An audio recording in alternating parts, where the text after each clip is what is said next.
we really wanted to make sure that this was something that was available for everybody, and that they, in essence, would have a way of expressing their own beliefs in the way that they want to invest.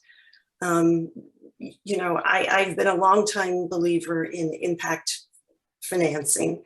And, for a long time, there was this perspective that you had to give up one to get the other, right? So in order to do good, you couldn't get the same kinds of returns.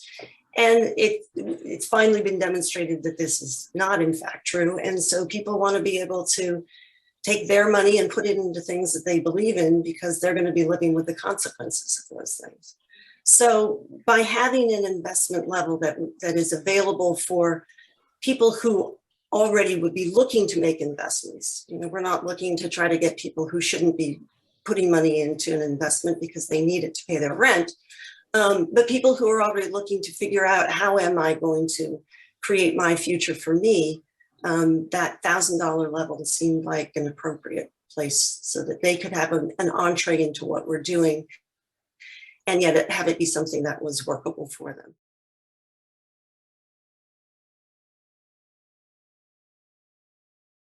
We did was shortly before we launched Seismic, we commissioned a study of this sector of investments, and our studies analyzed about 35,500 startups that failed, because we needed to know the answer precisely so that we could somehow address it.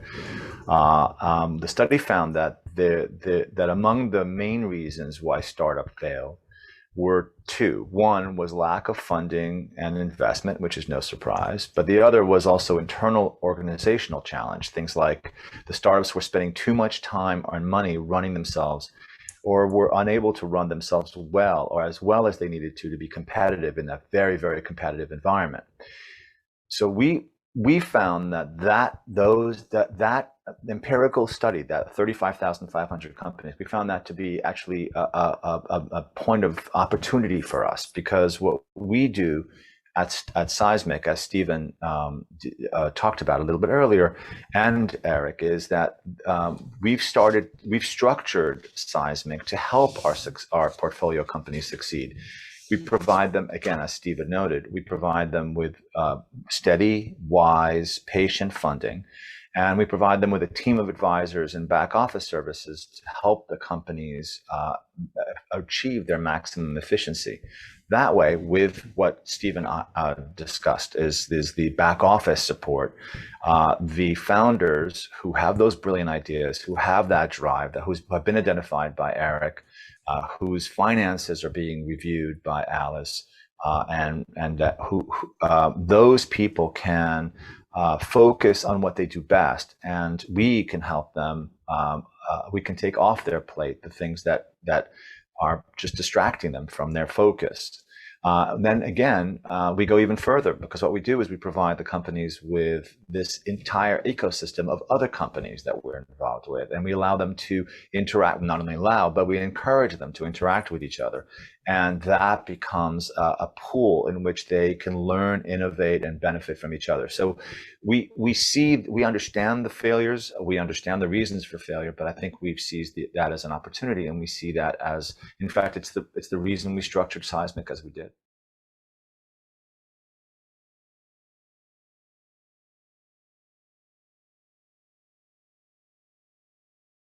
I was really interested in joining the team was making sure that impact was going to be felt beyond the bottom line, that it both goes within our company and is external to everything else that we're dealing with.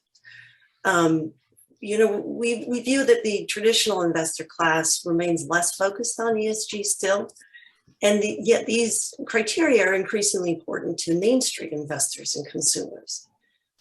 So we try to make sure that we are not only maintaining our own perspective of it for us, but the kinds of companies that we're looking at and the kinds of management that they have, and making sure that they also fit in with that.